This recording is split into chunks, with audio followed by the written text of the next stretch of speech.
Bonsoir, bonsoir, cher peuple gabonais. Il est présentement 16h28 ici, à Blois-Chambord. Je suis votre humble serviteur, le docteur Wilfried Okumba Kamitato Lénine Dandjogo. Nous sommes aujourd'hui le vendredi 16 mai 2025. Je dépose mes valises respectueusement chez son Excellence, Monsieur Brice Clotaire Oligui, président de la République, chef de l'État, chef du gouvernement, président du Conseil supérieur de la magistrature. Monsieur le Président de la République, je vous en prie très respectueusement de me recevoir chez vous. Excellence, nous nous sommes réveillés ce matin vraiment tétanisés. Tétanisés d'apprendre que le dictateur Ali Bongo Ondimba et sa famille ont été libérés en catimini. Et pourtant, l'information circulait déjà, mais les esprits malins ont voulu tordre le cou à la vérité. Mais comme on le dit toujours chez nous, que la vérité n'a pas de temple. Voyez-vous, Excellence, le vin tiré, il faut le boire.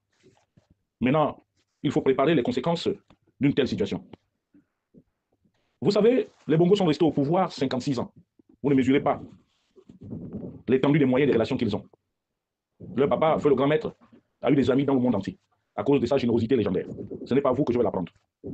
Même si Ali Bongo, dans son règne éphémère, ses deux mandats chaotiques de 14 ans, a jeté en vrille toute la sympathie que les Gabonais avaient pour feu le grand maître. Mais la décision de les renvoyer hors du pays nous met complètement en danger. La raison pour laquelle beaucoup de vos soutiens comme moi, nous sommes obligés de vous venir à la rescousse. D'ailleurs, je tiens à vous réaffirmer mon soutien inconditionnel.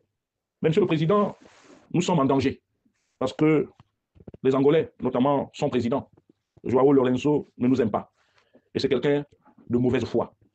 S'il a pu emprisonner le fils ou les enfants de feu son maître, José Eduardo Santos, ça ne le gênerait pas de comploter contre vous pour vous faire tomber votre régime, Monsieur le Président. Je vous dirais aussi qu'il va falloir, dans les tout prochains jours, réorganiser la sécurité extérieure et intérieure du pays. Parce que ceux-là qui sont encore en poste, vous suivez mon regard, ont été placés par ceux-là qui sont aujourd'hui sortis du pays. Et je peux vous dire que la vengeance est un plat qui se mange froid. Et depuis un moment, Feu le grand maître n'a cessé de venir en songe. Rappeler à Ali Bongo Ondimba qu'il fallait qu'il se batte pour pouvoir récupérer le pouvoir. Excellence, Monsieur le Président, vous avez peut-être fait œuvre utile. Nous ne connaissons pas les pressions que vous avez. Même si certaines personnes disent que nous sommes un État souverain. Mais si par moment, l'Union africaine a dû lever le pied sur certaines dispositions, c'est tout simplement parce qu'elle négociait la sortie de Mme Sylvia Bongo Ondimba et de son fils Noureddin Bongo Ondimba.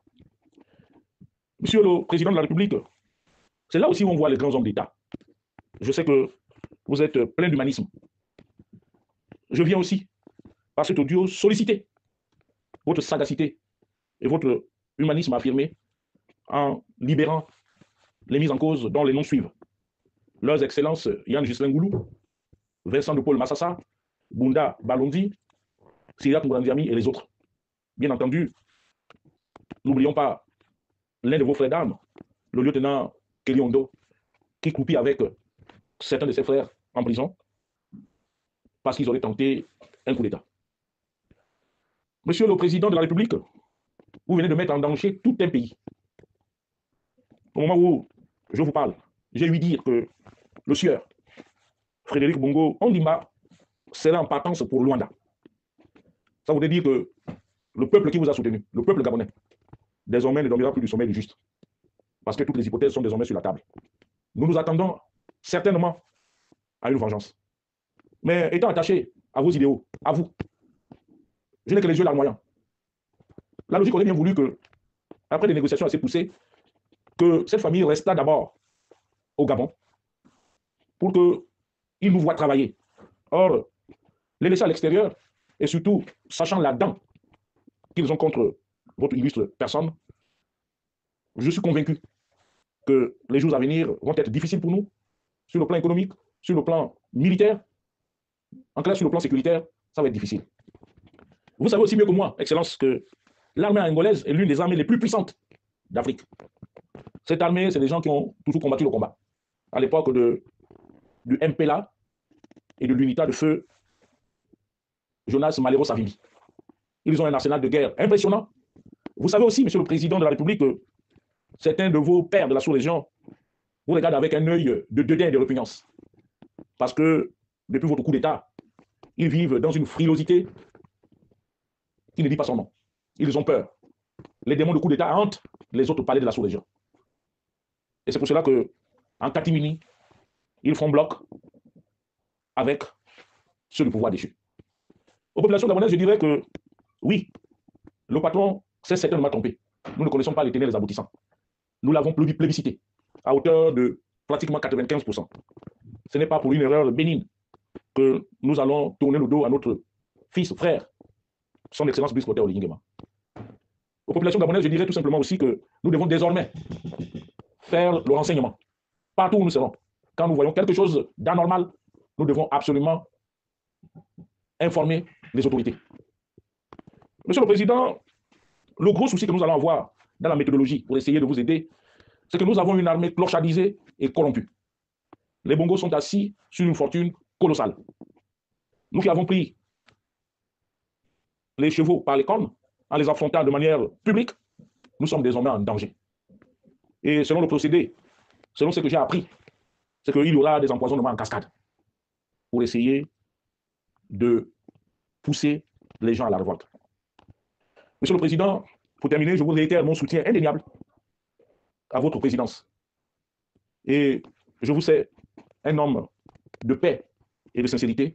Je ne doute pas un seul instant que dans les tout prochains jours, vous allez, comme vous savez le faire, libérer Yann Ghislain Goulou, Vincent de Paul Massassa, Bunda Balonzi, Cédric Bourandiami. Tout à l'heure, j'ai suivi le procureur près de la cour d'appel de Libreville, M. Mina, qui déclinait les raisons de la libération de la famille Bongo. Il a dû utiliser la situation médicale. Mais le Gabon tout entier sait que lorsqu'ils ont été mis tous en prison, celui qui avait un certificat médical assez compliqué et effroyable, c'était Vincent de Paul Massassa, parce que ce dernier souffrirait d'un diabète de type 2, très avancé. Donc, s'il vous plaise, Excellence, si Dieu le Tout-Puissant peut toucher votre cœur, pour que ce dernier puisse recouvrer la liberté et être mis en résidence surveillée jusqu'à ce que le procès soit ouvert. C'était votre humble serviteur,